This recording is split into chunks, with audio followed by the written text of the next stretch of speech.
There's a place that I used to hunt every winter, north of Stillwater Creek, a long spine of pine-covered ridge that tapers off into pretty much endless hills.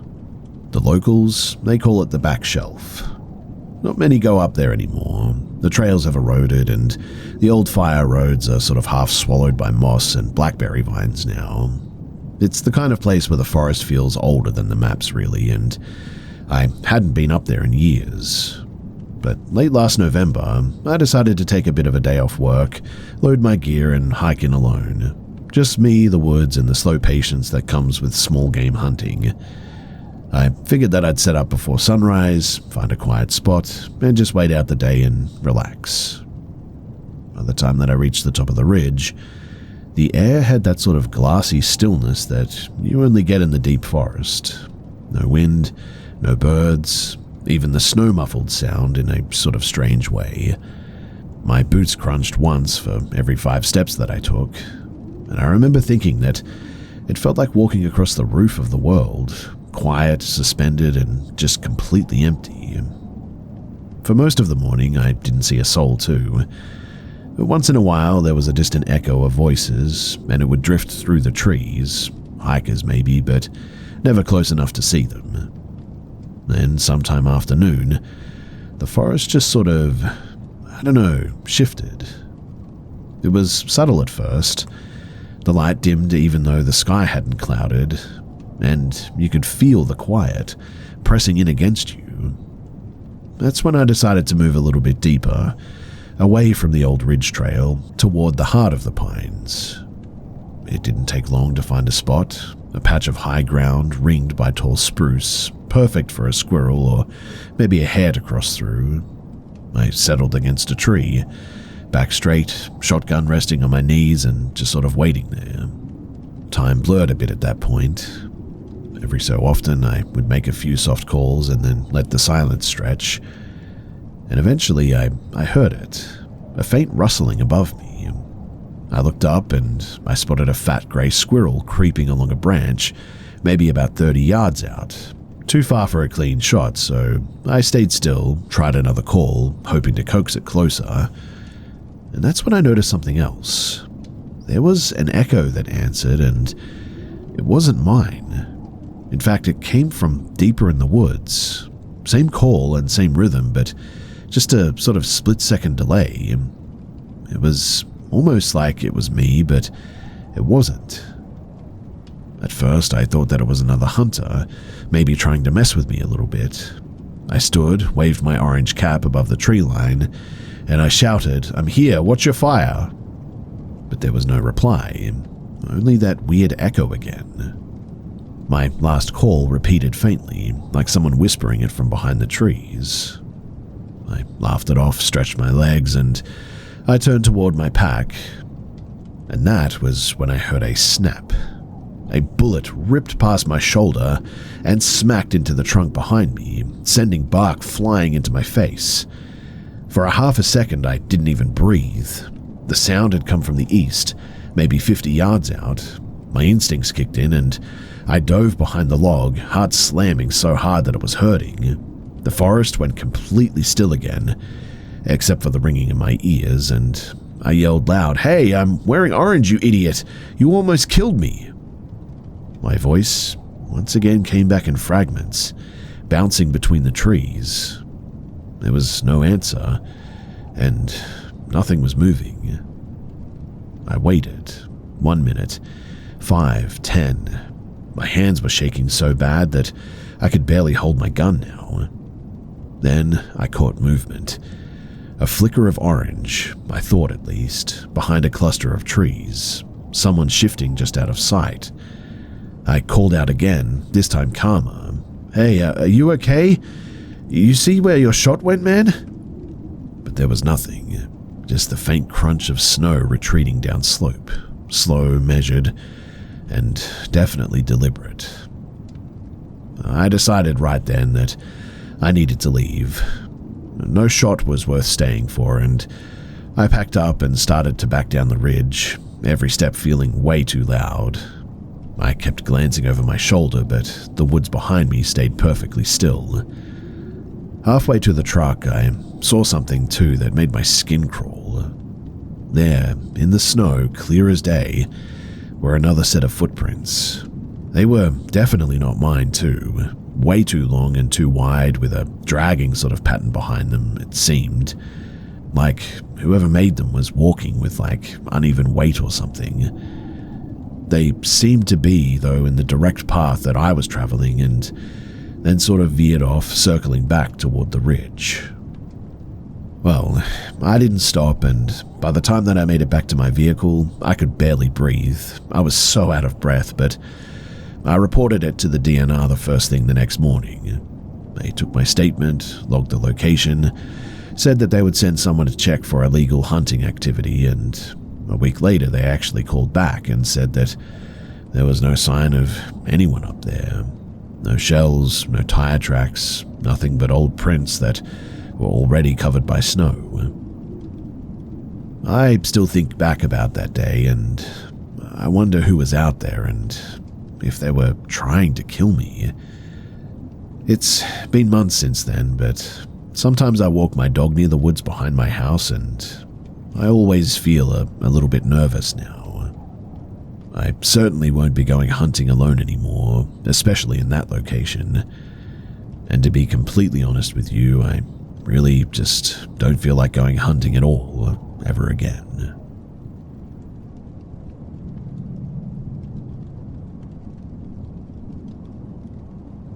I never liked driving alone through the flatlands.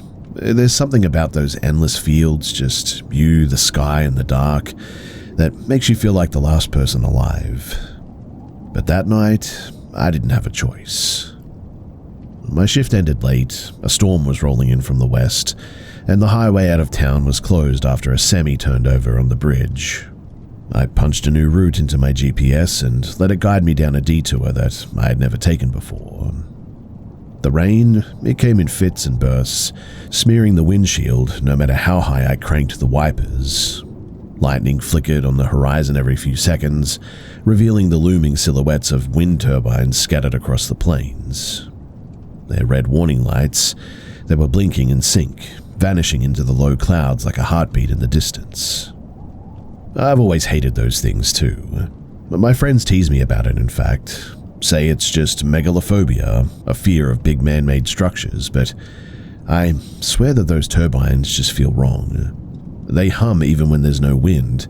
They move when the air is dead still. Anyway, I was about 20 minutes from my home when my stomach dropped, and it felt like someone had stepped onto the back of my neck. I couldn't explain it too. No sound, no movement, just that primal animal sense that something was about to go wrong.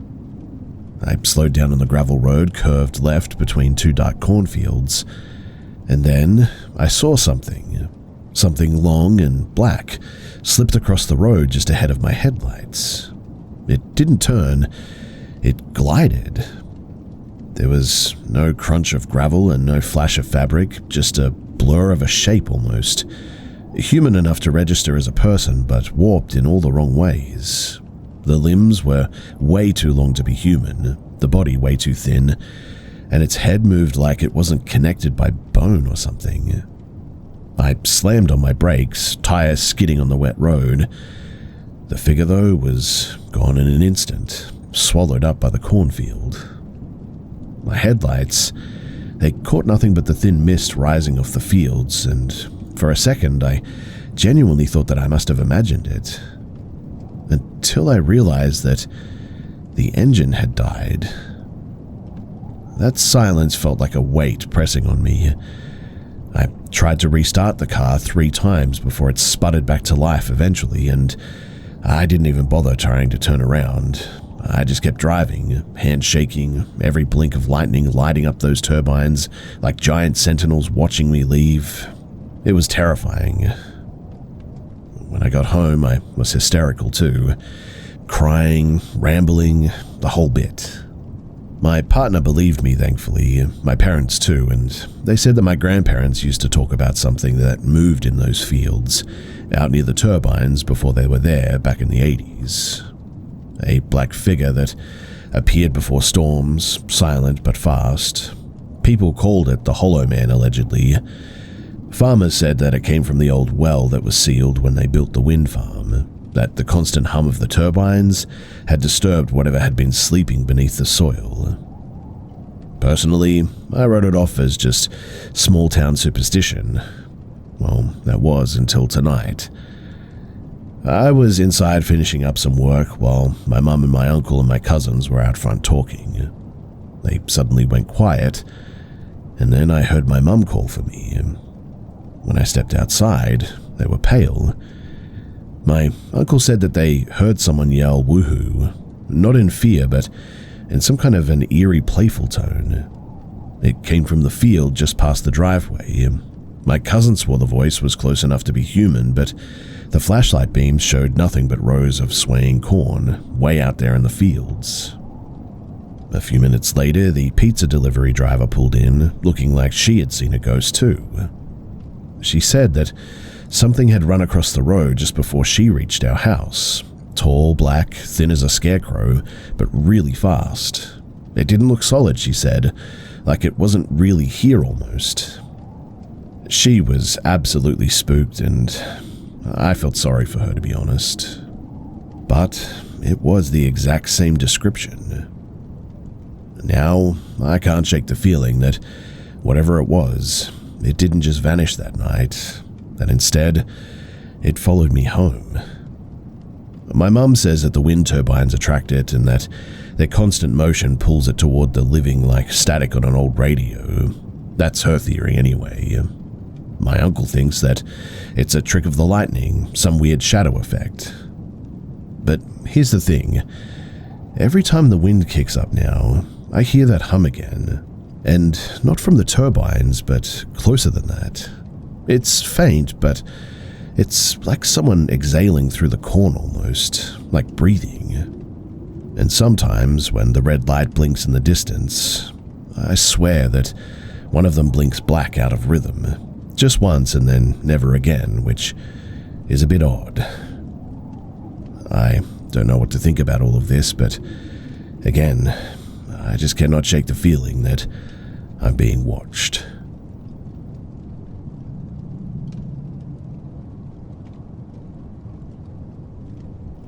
It was close to 2 in the morning when the phone rang. Not a text and not a notification, an actual ring, sharp enough to yank me out of my half-sleep. My husband had already been messaging earlier saying that he was on his way home, so when I saw his name light up on the screen again, my stomach tightened a bit. When I answered, there was only the sound of rain, then faintly, his voice. "Can you hear me?" he asked, barely above a whisper. "Yeah, what's wrong?" There was another pause. Then, "Something's not right. I saw I don't even know what I saw. I'm almost home. Just stay up, okay?" The line crackled and went dead. I stood by the front window watching for his headlights through the rain. When they finally appeared, crawling down the gravel drive, I felt relief wash through me. Until he stepped through the door, that is. His face was pale, wet hair plastered to his forehead, eyes unfocused like he had just woken from a nightmare that he couldn't shake. He didn't take off his jacket or shoes. He just quietly said they weren't people. It took a while to get the story out of him, but on the back road near the abandoned rail crossing, the one that connects 2 farm routes through some marshland here, he'd apparently seen some figures standing by the tracks. 3 of them, tall, thin, and pale, but not the color of skin. He said that they were paper white, like something that had never been touched by the sun before. The tallest appeared to be female. She held something glowing, though he couldn't describe what it was, just that it pulsed softly like light underwater. When his headlights hit them, though, all 3 of them turned their heads at once, and he said that just an awful dread hit him. Instinctively, too, like the way that animals freeze before lightning. He didn't stop the truck, and he just drove past without even looking back, and he said that the feeling just didn't leave him until he saw our porch light.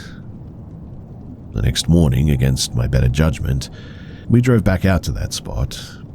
The road was slick with rain, puddles collecting between the patches of gravel, and near the crossing, the ground was scorched in like a strange circle, darkened like ash had soaked into the soil.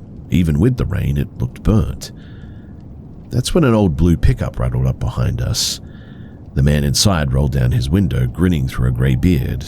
"You folks sightseeing?" he asked. We told him that we were just looking at something strange from the night before. He seemed amused, nodded toward the crossing and said, "Oh, that old stretch? Well, you're not the first ones." Then he got out of the truck without waiting for an answer. His jeans were soaked to his knee, his boots caked in mud. "You believe in the sky folk?" he asked. I glanced at my husband. "The what?" He smiled like he'd been waiting to be asked. "They come through here sometimes, always have. Used to be that the whole field would glow blue when they passed, and my dad said that it started after the old train line shut down. Something to do with the iron and the ground current or whatever." The guy nodded his head and he motioned for us to follow him to his house up the road, a sagging old farmhouse, half swallowed by weeds. I was hesitant, but my husband, curious as always, he agreed.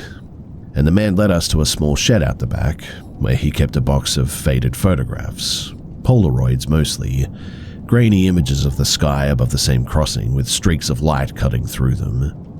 He held one close to the light bulb, swinging from the ceiling.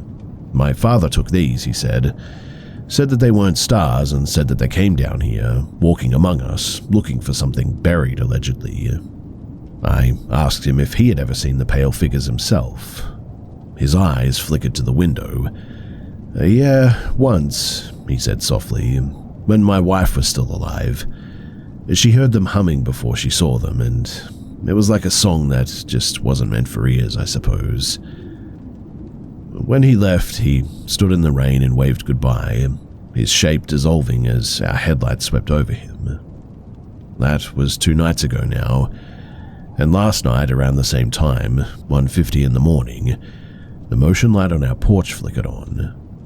No car in the drive, no wind, but when I went to look, there were some wet footprints leading from the road to the bottom step, perfectly spaced, and way too long to be human. I keep telling myself that they're just old tracks, that the rain has stretched them out a bit, and that's why they're there. They're just being washed away. But every few hours at the moment, that porch light is blinking again, and it has never behaved like this before. I don't know if it's related to the past couple of nights, but it's definitely freaking me out, and I think I'm going to go and get some cameras.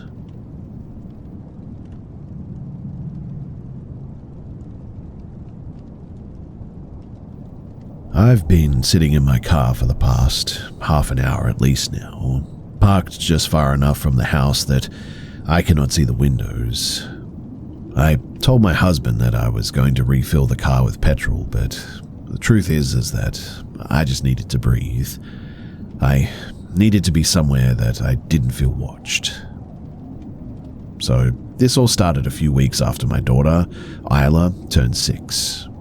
She'd always been a bright, lively kid, drawing, singing, building tiny forts out of couch cushions, until suddenly she just wasn't anymore. She grew quiet at bedtime, started asking to keep her lamp on at night, and began sleeping curled up at the far edge of her mattress, like she was making room for somebody else. I thought that maybe she'd picked up something at school, a scary story or a video someone had showed her. But when I asked her, she said nothing like that had happened, that she just didn't like her room anymore, that she felt like it was too crowded. That was odd because her room is small and always tidy. Nothing about it had changed really. Well, all except one thing, the wallpaper. It's been there since before we even bought the house, an old-fashioned pattern of vines and flowers, hand-painted in pale blues. I'd never really liked it, but I didn't think that it was worth replacing either. Then, Isla started pointing out little shapes in it. She said that she could see faces in the vines if she stared long enough. I laughed it off. told her that everyone sees shapes and patterns sometimes. But a few days later, she showed me one. At first, I couldn't see what she meant until she traced it with her finger. The flowers curved in a way that looked almost deliberate, forming the outline of what looked like a tall figure, slender body, long arms, a head bent slightly forward. And the strangest part was that there were two faint dark smudges right where the eyes would be. I told myself that it must just be moisture or dust or a trick of the light or something, but Isla said he moves when the lights are off. After that, that's when she started drawing too. Every day after school, she'd sit at the kitchen table with her colored pencils and sketch her room. The same scene over and over again. The bed, the lamp, and a tall figure pressed against the wallpaper, watching her. Her drawings, they grew darker as well, more frantic. Sometimes she'd shade the corners so hard that she even tore the paper. I tried to stop her, but she got hysterical, screaming that she had to keep drawing or he'll come out all the way. We took her to see a doctor who said that it was probably just night terrors or stress or something. Suggested keeping a light on at night and reducing screen time, but it didn't help. She started waking up at 2 or 3 in the morning, sobbing and shaking. I would find her standing in the hallway facing her closed door, whispering, "He's behind it." 2 nights ago, my husband finally agreed to sleep in her room to prove to her that there was nothing there. And he didn't even last 1 hour. He came back to our bed pale as paper, swearing that he had heard a faint scraping sound inside of the wall, slow, steady like fingernails tracing plaster. I wanted to believe that he was imagining it, but when I went in the next morning, that's when I noticed something new. There was a line, thin and jagged, running down the wallpaper from the ceiling right down to the floor. It was where the figure's arm would be in Isla's drawings. The paper, it was slit open like something had been pressing from underneath.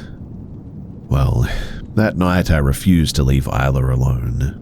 I sat in the chair beside her bed until she drifted off, and around midnight I must have nodded off too because I woke to her whispering my name.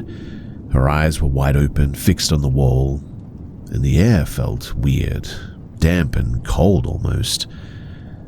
I followed her gaze and saw the wallpaper suddenly move. Just slightly, but enough that I could hear it too. A slow rustling sound, like fabric stretching. The vines seemed to shift, curling in directions that they hadn't before. The face, the one that she had drawn 100 times now, was clearer now too, and its mouth looked open. I turned the light on and everything stopped. The wall looked perfectly normal again. That was last night, and this morning I packed a bag for Isla and told my husband that we would go and stay at my sister's for a few days. He argued and said that we're feeding into our fears and her fears, and while we talked, Isla was upstairs. She came down with a piece of paper clutched in her hand. It was another drawing. Only this time it wasn't her room. It was the kitchen, the table, the 3 of us sitting there, and behind us, stretching across the wallpaper, was a figure, its head bent low and almost touching mine. Well, I'm not going to go back inside. I don't know what's in that house, or if it's something that she has imagined that has become real because we have fed it or whatever, but all I know is that the longer that we stay, the more it feels like the house itself is alive. I keep thinking about that split in the wallpaper too, how it definitely wasn't there before, and I just cannot explain it. And how when I left the house this afternoon, I could have sworn that I saw the paper near the ceiling begin to bulge. I don't know what's going on, but I won't be going back, and as far as I'm concerned, we'll be selling this house soon.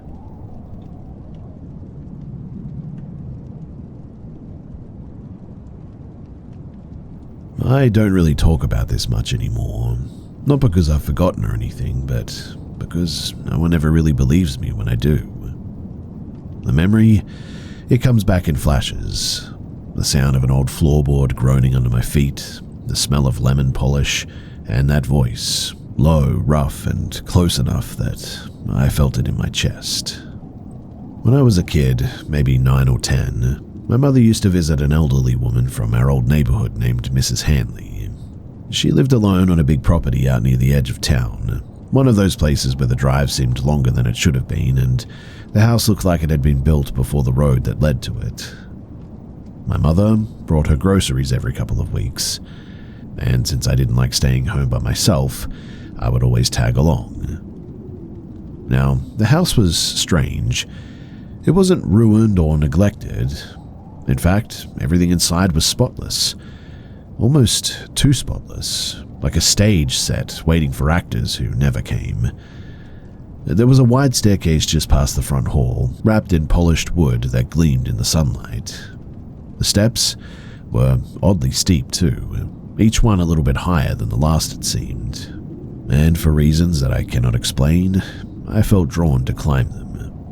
My mother was in the kitchen chatting with Mrs. Hanley, so I figured that no one would notice if I explored a little bit. I remember getting about halfway up when I heard something. "Hey son, don't go up there." The voice came from above me, deep and gravelly, as if the man had been whispering through a sore throat. When I looked up, there was someone standing on the landing, a tall man in old suspenders and a broad-brimmed hat that shadowed most of his face. He had one hand resting on the railing, the other was tucked behind him. "Too tall for you," he said. "You'll fall and there won't be no one to catch you." Something in the way that he said it froze me on the spot. Not angry, not kind, but just sort of matter-of-fact, like he wasn't warning me but predicting what would happen. I mumbled an apology and hurried back down before my mother could notice. When I mentioned the man on the landing to her later, she said that there was nobody else in the house, that Mrs. Hanley didn't have any visitors that day. I tried to convince myself that I must have imagined it. Kids do that, right? But I could still hear the rasp of his voice in my head all the way home. Anyway, years passed and life moved on. Mrs. Hanley died while I was in college, and I hadn't thought about that house in years until her name came up at a small memorial service. Her niece, a woman that I'd never met, was talking about finally selling the property. I asked her what they were going to do with the upstairs, and she frowned. "There is no upstairs," she said. I must have looked confused because she explained that apparently the staircase had been closed off decades earlier, after her grandfather fell and allegedly broke his neck there. The steps led nowhere now, just a sealed landing and an attic crawl space. They kept it that way for sentimental reasons only, but she admitted that the whole thing gave her the creeps. She even laughed when she said, "We joke that we can still hear him pacing up there sometimes." I wanted to laugh with her, but I couldn't.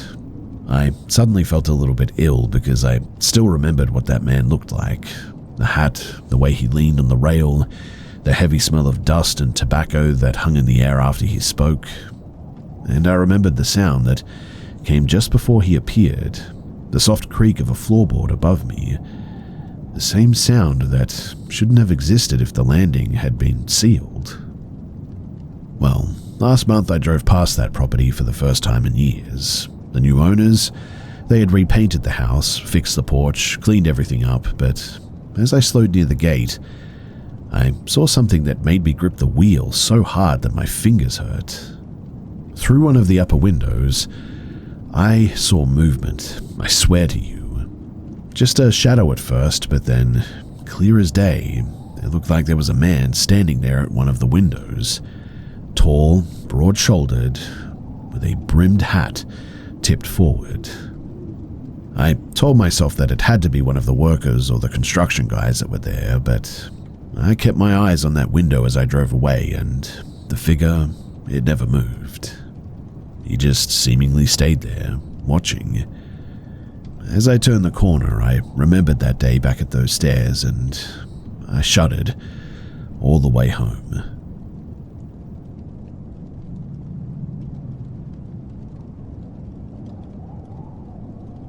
My brother had planned the trip months in advance, but when he came down with the flu, he asked if I wanted to use his campsite permit instead. I had been feeling burnt out. Too much city noise, too many sleepless nights, too much work, and so the idea of disappearing into the woods for a few days sounded pretty good.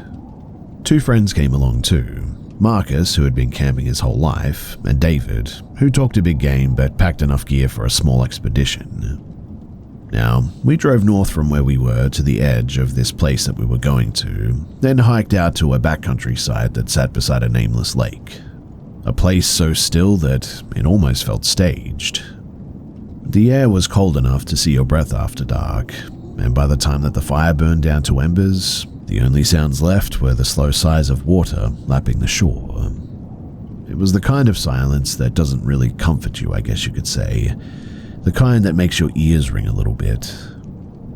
Well, that first night was great, though I did notice something strange when I woke at around dawn to use the bush line.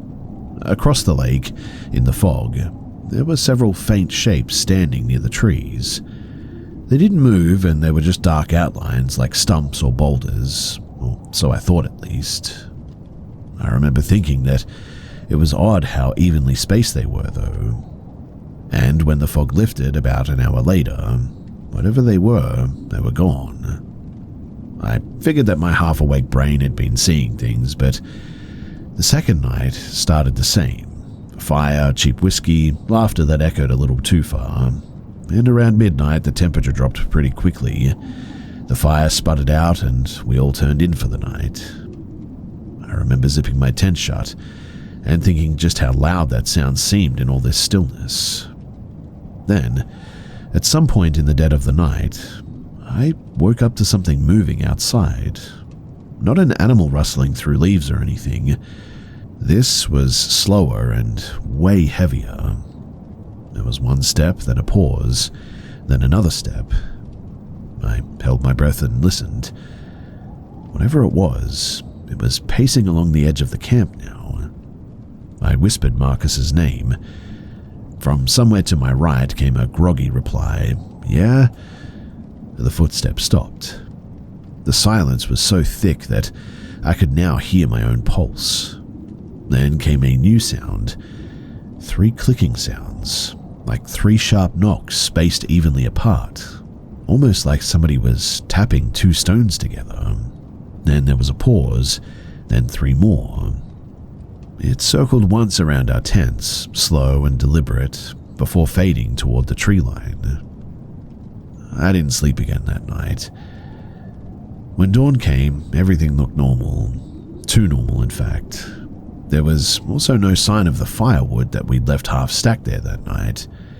There were no animal tracks, and just one thing that didn't really make sense, apart from the no firewood thing. There was a set of bare footprints leading from the trees to the shore. Larger than any of our feet, wide and perfectly straight, as though whoever made them didn't bend at the ankle.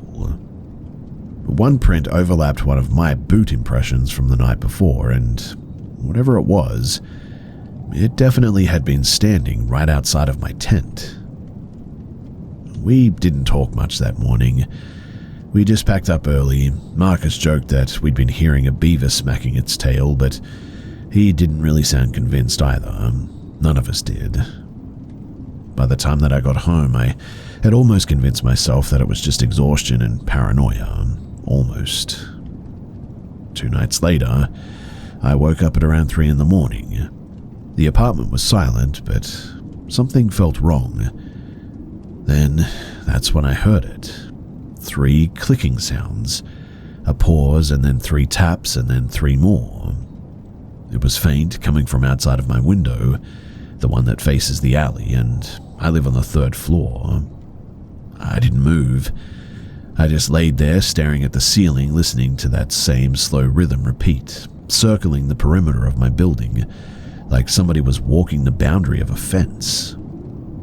I told myself that it must have just been the pipes contracting from the cold or something like that, metal settling, rational explanations really, but deep down, I knew that sound. It wasn't mechanical, it was deliberate, and it was what I heard that night when we were camping. The next morning, I checked the street below, and there was nothing. No tracks, no stones, nothing out of place, really. Well, that was 5 nights ago. Since then, the clicks have happened twice more, always between 2 and 4 in the morning. The last time, too, I swear that I heard them from inside of the apartment, faint from the hallway. When I opened the door, there was nothing there, but I don't know.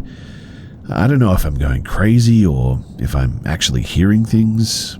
Has anyone ever experienced anything like this before, where something like this follows you home? I've stopped sleeping much and I keep the lights on all night now, even though it doesn't really help. Every night I just sort of sit awake, waiting for that sound to start again, wondering how far something can follow you before it stops being a thing of the woods anymore. And sometimes I think about the first morning by that lake, how those shapes across the fog stood perfectly still until the sun came up, how evenly spaced they were, and just how odd it seemed, how they were facing me, and I don't know. If any of you guys have any idea as to what this is or how I get rid of it, I would genuinely love your advice.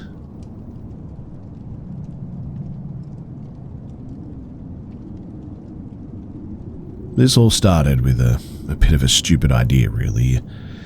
My ex and I had been driving the back roads outside of town, and we ended up pulling into a patch of public land, a mix of prairie and low forest where the city lets people hike, fish, and occasionally hunt small game too.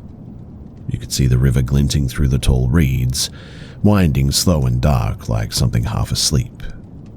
A friend of his, a man maybe 20 years old, had tagged along at the last minute.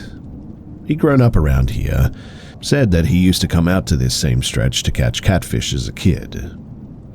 Well, we parked where the dirt lot met the grass and we set off just before dusk, following a narrow trail that snaked between the river and the tree line. For the first hour, nothing about it felt strange. The world was hushed and mild, the low whir of insects was all around us, the faint rush of water against the stones nearby, the hum of power lines somewhere far away. But the quiet was so complete that it started to feel heavy, like sound was being soaked into the ground almost. Maybe that's why we started yelling. I'm not sure, but it began as a bit of a joke.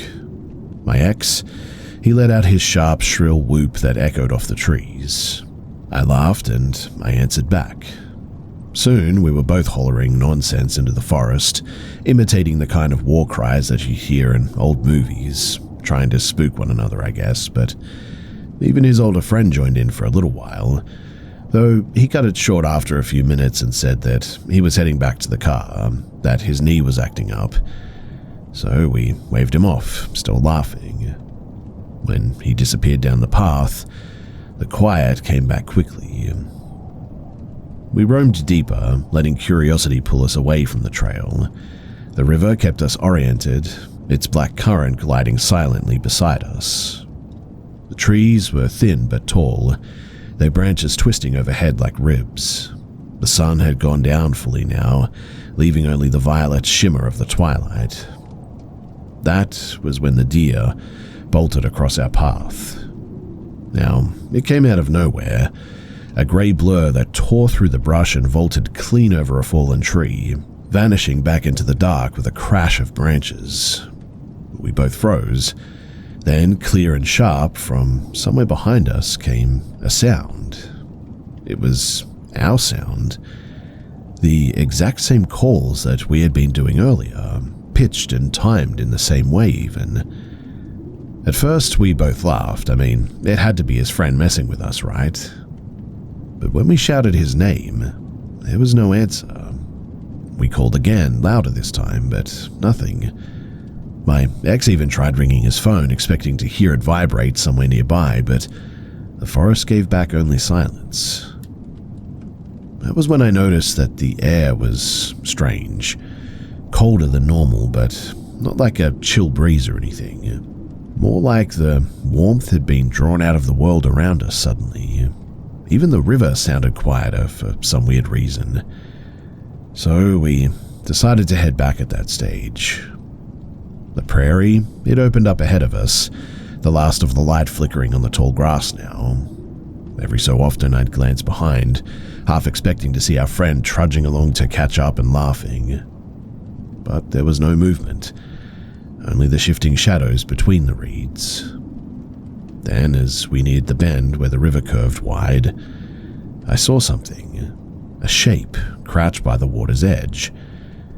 It looked at first like a man sitting low to the ground, heavy set, shoulders hunched, head turned toward the current. I almost said something, but I stopped myself. It didn't seem right. The outline was blurred somehow, its edges rippling faintly as if it wasn't part of the same world that we were standing in. I told myself that I was seeing things, just the dusk playing tricks on me, and I just kept walking. A minute later, my ex stopped dead and said quietly, "Don't freak out, but I think that there's something behind us." I turned, and even before I saw anything, I knew exactly what he meant. The same dark shape that I had seen earlier was stood now, several paces back, half hidden among the grass and just sort of watching. We looked at each other, neither of us saying a word, and then we ran. We tore through the prairie until we hit a paved path lined with old wooden fences, a part of the town's bike route that led through a stretch of expensive homes. Streetlights blinked ahead of us, and for a second I thought that we were safe. But I also couldn't shake the feeling that the shadows along the fence were thicker than they should have been. We called his friend again and again, but there was no answer. Finally, though, after what felt like hours, he picked up. He sounded a bit bored, to be honest, distracted. Said that he'd been sitting in the car the whole time talking to his ex, and hadn't even moved. He even joked with us, "Did you two get lost or something?" We told him what happened. The deer, the echo, the weird figure, and his tone shifted. He said that he'd walk towards us and told us to stay on the path. When we finally saw his flashlight beam cutting through the dark, I genuinely thought that I was about to cry from relief. He looked completely normal, oblivious to what had happened. We piled into the car and we sat there for a long while with the engine running, trying to convince ourselves that we'd imagined it all. That night when we got home, I tried to play a video of the sounds that we had made and just to sort of laugh it off a bit, I guess, but when I searched for the recordings of animal calls, one of them matched almost perfectly. The description said that it came from an old story, a warning, something that mimics voices near the water, luring people off of the path apparently. I turned it off and I deleted the search history, just way too spooked to continue watching it. I haven't been back to that prairie since then, and I don't intend to go back there ever again.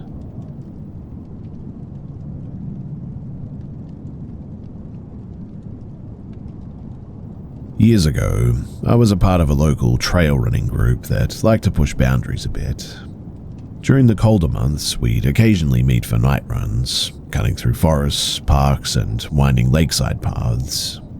The group was pretty tight-knit, 6 or 7 of us in total, but on nights like that, the woods felt way larger than our small number was, and the darkness was way thicker. This particular trail circled a lake, almost 11 miles long. It was remote, no houses, no lights, no people. Once you started the loop, there was no turning back at that point, and at least not without walking a good mile or two on uneven dirt paths. The last time that I checked, the trailhead sign even warned visitors to be prepared. Isolated area, no service. Looking back, I think that warning was way too casual. So it was late autumn, early winter, the kind of night when fallen leaves have created a thick rustling carpet on the ground. Our group set off at around 8 p.m, flashlights bobbing like fireflies as we settled into a bit of a rhythm. I was running mid-pack, keeping pace with 2 people ahead of me and 2 behind me. My own beam of light swept across the trail, illuminating orange-brown leaves and bare branches. The lake, very still at this point, was reflecting nothing but the faint starlight above. Now, out of the corner of my eye, the runners ahead of me suddenly sort of jerked sideways, almost violently in fact. My beam sort of caught them mid-movement. At first, I thought that maybe it was a snake or a stray branch, but as my flashlight swung over to the center of the trail, my stomach instantly dropped. There was an older man there, perfectly still, sitting upright as still as a statue. His body was almost indistinguishable from the leaves piled around him, and he seemed to have camouflaged himself with layers of dead foliage so effectively that we didn't even see him until we were almost on top of him. His eyes met ours, unblinking, and there was this sort of faint muttering noise coming from his lips. It sounded like gibberish at first, but gradually words began to form. Fragments, sort of disjointed sentences, I guess. A murmuring that suggested that he was reliving something maybe, some memory of pain and terror that wasn't from here. For a second, I thought that he might be hurt, maybe lost, or maybe confused. But then it dawned on me, he was alone, armed or unarmed, and we were running through the woods in the dead of the night. What was this guy doing here? The thought hit me like a jolt of ice. If he had a gun, what were the odds of any of us getting away from him in the narrow trail with really nowhere to run? The muttering, it continued, a strange cadence like he was in a trance, disconnected from reality maybe. He sort of looked disconnected from reality too. I can still hear the rhythm of that whispering in my head all these years later too. Well, we all ran, adrenaline surging through our bodies like wildfire. Leaves were exploding underfoot, branches whipped our faces, and the sound of pounding footsteps, ours or his, I'm not sure, echoed off the lake. Every part of me was screaming not to stop and not to look back, and it was only when we burst into the open section near the trailhead that I realized that I was shaking, my chest was burning, my mind was racing through every worst-case scenario, and we didn't slow down until we were safely back in the parking lot, huddled together, panting and staring at the shadows creeping toward the tree line. No one ever tried to track him down, and we never did see him again, but the image has certainly stayed with me. A man half hidden in leaves, muttering words from some distant war, just sitting there in the trail. It is still one of the weirdest and creepiest things that I've ever stumbled upon.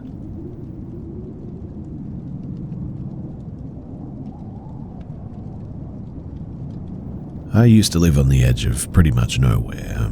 A narrow gravel road, a sagging mobile home, and an endless wall of trees that started right at the back of my fence. It wasn't a bad life. I worked nights at a repair shop in town, smoked too much, and came home to the kind of quiet that most people never get to experience. That quiet, it really is what I miss most too. Before I learned, though, that silence isn't always peaceful. Sometimes it means that something's listening, I think. So, this all started in late autumn. I went outside to smoke, the same as always. There was no moon, just the glow from my porch light spreading over the grass and dying at the edge of the woods. The crickets were loud, the frogs down by the creek even louder, and then, without warning, they all just stopped in a moment. I mean, like, every sound was just gone. Before I could even process it too, something bright bloomed between the trees. A shape, a shimmer, a presence. It wasn't like a flashlight or car beams or anything. It wasn't moving. It just sort of, hovered there. A perfect glowing disc, wider than my trailer and bright enough to turn the bark white and the air pale and washed out. Mind you, it didn't shine onto the woods so much as it pushed them away almost. I couldn't move. My cigarette burned down between my fingers while I stood there just staring at this thing. Then it just went out. Not faded, but just like snuffed out. And the silence that followed was worse than that light. It felt wrong, like the woods were holding their breath. I went back inside, locked the door, and I told myself that it had to be some kind of a reflection of something, maybe a hunter's floodlight or a trick of the fog. But when I fell asleep, my dreams, they didn't agree. I dreamt that I was standing at the glass door that led to my back porch, and on the other side, just beyond the reflection of my face, sat a coyote. It didn't snarl or move, it only stared.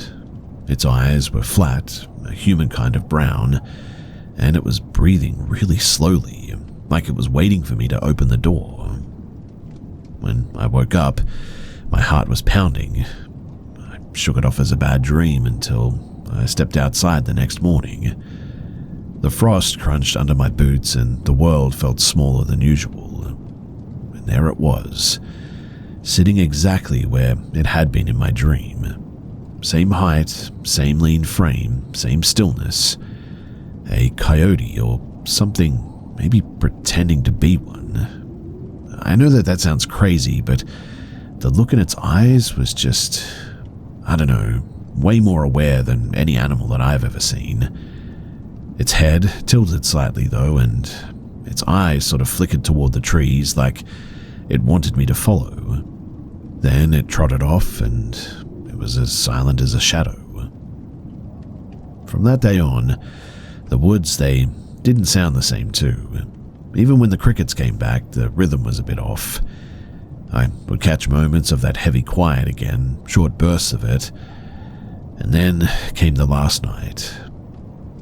I remember because I couldn't sleep that night, and I was just lying in bed with my window cracked open. The air smelled wet, like rain hadn't fallen yet, but it was about to. I was just about to drift off when that silence hit again. That awful, solid kind of quiet that presses against your ears. And then I felt something. Something touched my ankle, I swear. At first I thought it was a cramp or I was imagining things, but then fingers, actual fingers wrapped around my leg. I opened my eyes, but I couldn't move. I couldn't scream. I could feel the weight of something on top of me, pressing down, its breath slow and ragged, its face inches from mine, though I couldn't see anything. The whole room suddenly felt bent, warped around whatever this thing was, and through it all I heard the faintest sort of clicking sound, soft and rhythmic like a tongue against teeth or something. When I finally broke free, I bolted upright, but there was nothing there. But the window was wide open, and the air outside was sort of shimmering faintly, like heat rising off asphalt. I also noticed that 3 hours had gone by in what felt like just moments. Well, I moved out 2 weeks later, told everyone that it was a money issue. Truth is, though, is that I didn't sleep another night in that place, and I just couldn't. That was 6 years ago now, and sometimes when I think back on that night, I can still feel the weight of whatever that thing was pressing down on me. I used to think that whatever appeared that night was something from above, a craft, a light, something that man couldn't understand. These days, though, I'm really not too sure about that.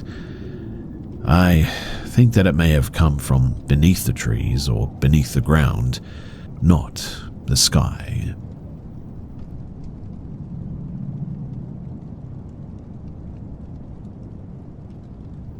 When I look back on that year, the strangest part isn't really what happened. It's just how ordinary everything seemed. Well, right up until it wasn't. I was living in DC, working impossible hours for a congressional office, running on caffeine and deadlines, barely sleeping. My days were loud, fluorescent, structured to the second. My nights, they were quiet enough for my thoughts to begin to echo. That was when I started using dating apps. More out of habit than hope, really, but I just wanted to talk to someone who wasn't asking about policy memos or something. He called himself Cal. That's not his real name, but it's close enough to the real one, so his profile was nothing remarkable too. Clean-cut, southern, confident in a way that read as practiced. He messaged me first. His tone was polite, a little bit formal, like someone rehearsing conversations instead of sort of having them, but still, I responded. For weeks, he asked to meet too. I always told him that I couldn't. I wasn't exaggerating too. The office had me chained to my desk practically. But he was persistent in that sort of gentle, disarming way that makes no start to sound unreasonable. He would always say things like, "You deserve a break, even if it's just dinner," or "I'll wait outside your building. You won't have to even lift a finger."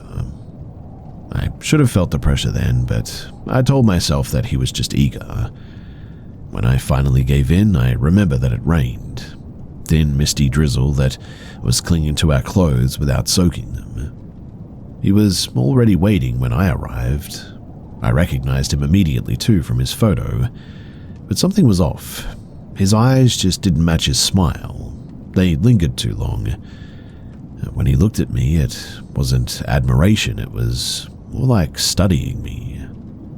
Dinner itself was almost dull in its normalcy. He asked questions, but they were oddly pointed, about where I lived, where I parked, if I lived alone. I kept redirecting, deflecting with practiced ease. But there was one moment that I won't forget. When I laughed at something he said, he went completely still, like a sound had startled him. Then he reached across the table and brushed a piece of my hair from my face, even though there wasn't one. I made excuses to leave at that point. He insisted on one drink next door, and I said no. He didn't react, didn't argue, just smiled and said, "You'll change your mind." I wish that I would have walked away then, but instead I followed him to the bar. He ordered for me before I spoke. Every time that I hinted that I needed to go, he acted like he hadn't heard that. When I finally pretended to take a work call, he tilted his head, almost amused, and said quietly, "You're good at lying when you're afraid." The way that he said that too, like he was complimenting me almost, but also calling my bluff. It was weird. Eventually, I did manage to get out of there. He insisted on calling me a ride, and I was too drained to argue, so I told him a false street a few blocks away from my place, and when we arrived, he followed me out of the car, but before I could react, he grabbed me by my shoulders and kissed me. Not romantic in any way too, but deliberate and forceful. When I pushed him away, he looked confused, as though I had done something strange. He let me go after that, and I literally sprinted home under the streetlights, panicking that he would follow me, but the second the door locked behind me, the silence came down hard on me. You don't realize how loud safety feels until it's gone, I guess, but I told myself that it was over. He sent messages that night, dozens of them, then the next day hundreds, some sweet, some pleading, some with a tone that sounded like the imitation of affection. I stopped responding. Well, 3 days later, a call came through to my office. Security said that a package was being screened under my name. Mind you, I hadn't ordered anything, but I didn't think too much of it. When it arrived, it was a bouquet of deep red roses tied in a black ribbon. Not the kind from a store, but wild ones.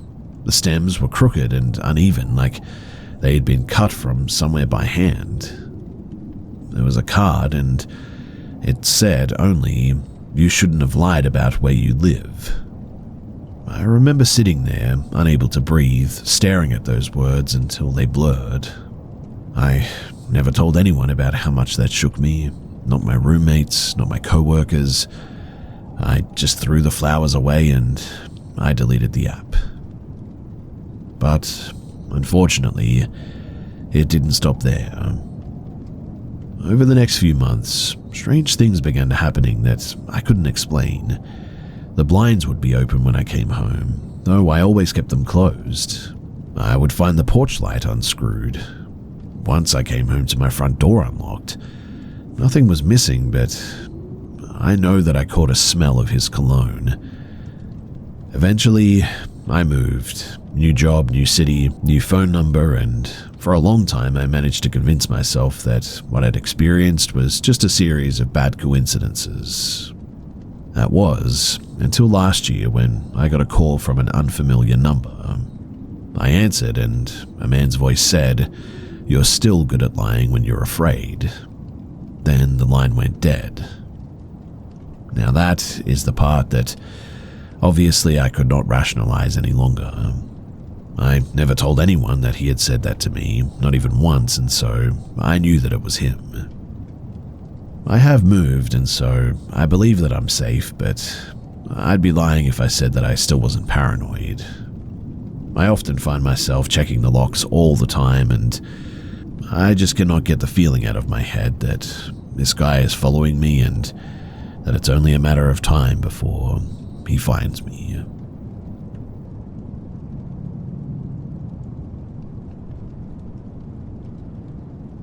When I first moved into this little house at the edge of town, it was the quiet that I loved most. No traffic, no neighbors yelling through thin walls, no hum of the city bleeding through the window screens. Just space and just me. I had rented the place after a bit of a rough breakup, thinking that solitude might be good medicine. It wasn't completely isolated, mind you. A few other homes sat along the gravel road, but mine backed onto a stretch of forest that no one seemed to visit. From my bedroom window, you could see nothing but dark trees and the pale suggestion of a hill beyond them. After some time had passed, I downloaded a dating app. I told myself that it was harmless, just something to remind me that other people existed. That was how I met L. His profile was plain, pictures with a dog, a few lines about working in construction, and a quote about being a hopeless romantic. That kind of profile that looks intentionally ordinary, I suppose, like he didn't want to stand out. He messaged me first, and we fell into conversation pretty quickly. He had a bit of an easy charm, and after a few days he suggested meeting at a small pub near my place. I said yes, mostly because I was tired of hearing my own voice echo in the empty rooms at this stage. He was already seated when I arrived, his jacket draped over the back of the chair, 2 drinks waiting. He smiled when he saw me, the kind of smile that is all teeth and no warmth. Still though, I sat down and gave him the benefit of the doubt. I mean, maybe he was just nervous. I remember thinking that he looked slightly different than his photos, though not enough to call it deceit by any means. Just sort of softened somehow, I guess. And well, dinner went as smoothly as any first date could, but I did notice that there was something off about him, an intensity behind his calm demeanor. When I mentioned that I'd walked to the pub, he asked for my street name, in case he ever needed to drop something by. I laughed it off and just sort of joked about never giving my address to anyone. It wasn't until I was about halfway home that I realized that I'd left my house keys on the table. I turned back, annoyed at myself, and saw him standing under a streetlight near the corner, holding something that glinted in his hand. "I was about to bring those to you," he said, holding my keys. I took them, thanked him, and watched him walk away into the dark. That night, I had a bit of a weird dream about footsteps moving across my ceiling. Not running, not pacing, but just sort of steady and careful, as if someone didn't want to be heard. I woke up to silence, though, convincing myself that it was just in my head and it was a bad dream. Days passed, and he texted a few times. I replied once or twice and then stopped. I told myself that I was just busy, but truthfully, the thought of him made my stomach twist a bit. There was something off about his messages, the tone, the timing, the strange sense that he already knew what I was doing, and then one night while I was soaking in a bath, I got a text. "Don't fall asleep in there." My phone literally slipped into the water, and I climbed out as quickly as I could. When I checked the hallway, there was no one there. And next few nights were worse too. I would wake to faint sounds, a thud, a shift, something dragging softly across wood. Things that I couldn't dismiss as just the house settling. Once I found crumbs on the counter that I know had not been there before. A glass moved to a different shelf, things of this nature. I told myself stupidly that I was being paranoid, until one night, lying in bed with the lights off, I got another message. You move in your sleep. A second later, I heard it. It was a phone notification, but it wasn't mine, and it was buzzing faintly from somewhere inside of my room. The sound seemed to be coming from my wardrobe. Well, I didn't stop to think. I grabbed the small knife from my bedside table and bolted for the front door. As I reached the hallway, I heard it.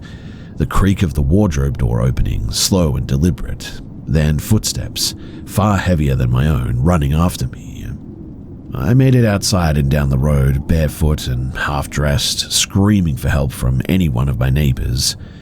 Eventually, someone came out and they called the police, and the police found him in my attic. He had built a small space between the beams with blankets, bottles of water and food containers, and photographs. In fact, hundreds of Polaroids. Me brushing my teeth, sleeping, sitting on the couch. Some of them were taken from impossible angles too, as though from above through cracks in the ceiling almost. But the strangest part is that none of the photos were recent. The newest was from nearly a week before the night that I called the police. They told me that apparently he'd been living up there for way longer than 2 weeks. When I went back to the house to pack, the house, it didn't feel the same anymore. In fact, even being in there just made my skin crawl. I looked up at the ceiling and there were faint marks near the vent, like fingertips pressed into the dust, and that's when I began noticing everything. All the cracks in the ceiling that I had dismissed as just the house falling apart, various items moved where I know that they shouldn't be, and just a host of things that all made a lot of sense now. I moved out the next day, and thankfully I have not heard from him again.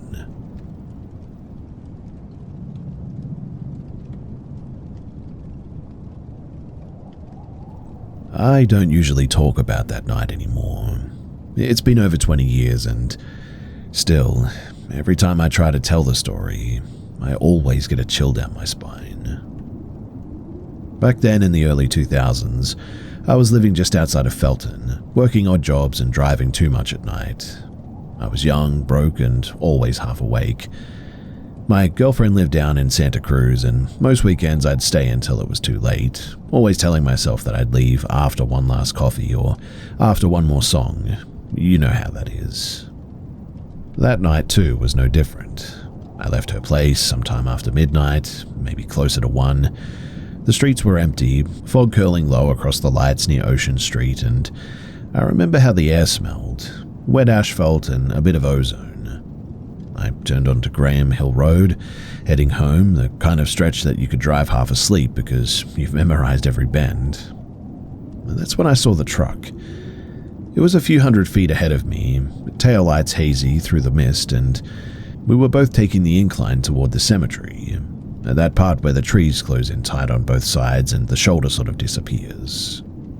The truck, it drifted slightly left, almost into the center lane, and I remember muttering something under my breath about drunk drivers, and then it swerved again, sharper this time, its tires screeching against the asphalt. I tapped my brakes instinctively, and that was when I saw it. I still don't know what to call what it is that I saw, but it was something crouched low beside the road, right where the pavement met the grass. It wasn't moving at first, just sort of there, a pale shape bent awkwardly, facing away from me. My first thought was that it was a person, and maybe they were hurt, maybe a crash victim or something. But then it started to straighten. I slowed as my headlights swept over it. It was small, maybe 5 foot tall if standing straight, wearing what looked like a thin, light-colored dress. Its hair hung down long and wet-looking, sticking to its shoulders. But the worst part wasn't how it looked, but how it moved. This thing didn't stand. It unfolded its joints, creaking out of sequence, like it had forgotten how to be human. When its head lifted, I saw its face for the first time, and it tilted way too far upward, mouth stretched open, but no sound coming out, just silence. And then, as if I caught its attention, it turned toward me. I remember the beam of my headlights passing by its face. Its eyes, if that's what they were, didn't catch any glare too. They seemed like they were just dark pits, holes where light should have been. I swerved, my heart jumped into my throat, and for a second I thought that I hit it. I even felt the steering wheel shudder like something brushed against the side of the car. But when I looked back in the rearview mirror, the road was now empty. The truck ahead of me was speeding now, well over the limit, its taillights disappearing around the curve. I wanted to catch up, to be honest, just to know that somebody else had seen it too, proof that I wasn't losing my mind. By the time that I reached the turnoff near Felton, my knuckles were white on the wheel, and I parked outside of my house and sat there for maybe 10 minutes, trying to steady my breathing. Eventually, I went inside, and I tried telling myself that it must have just been a trick of the fog, or maybe someone or something wandering the roadside. But I just couldn't shake the memory of those eyes, or how they seemed to track me even after I'd passed. That would have been the end of it too, but about a week later, something strange happened. I was leaving for work early one morning, just before sunrise. The fog was back, thicker than before, and I went and got into my car when I noticed something on the windshield. Faint smears like fingerprints, but they were too high, pressed near the roofline. Someone would have had to have stood on the hood to leave them there. A few nights later, too, I dreamt that I was back on Graham Hill Road. The fog was so thick that I could barely see, and somewhere ahead of me I could hear the low whine of an engine idling, and I followed it until I reached a bend where a figure was kneeling in the middle of the lane. When it looked up, I woke up screaming, and for a while after that, I just avoided that route entirely because the whole thing was just getting to me. I took the long way home for a bit, even though it added half an hour to my drive, and I didn't tell anyone why. I mean, who the heck would believe me, right? Well, years passed and I moved and met someone new, started a family, but every now and then I'd hear stories, locals talking about a woman seen walking the road near the cemetery, sometimes kneeling at the shoulder, sometimes appearing in the middle of the street, and people said that she was the White Woman, some old ghost legend from like the 1960s, but what I saw wasn't a woman. It wasn't anything human, that much was clear. Last winter, I had to drive that way again as well, and I thought that I was ready. The road hadn't changed much, same trees, same sharp turns, and as I approached the stretch near the cemetery, the radio in my car started to hiss, just static, and then, through the fog, I saw the faint outline of a truck ahead of me, an old model, same shape, and what seemed to be like the same speed. I know how crazy that sounds, but I swear to you it's true. This time, though, I didn't slow down and I didn't look to the side. I just kept my eyes on the taillight until the road straightened out again and the fog thinned. After that, too, I took a different route home, and I haven't been back there since, and I do not intend on going there ever again if I can help it.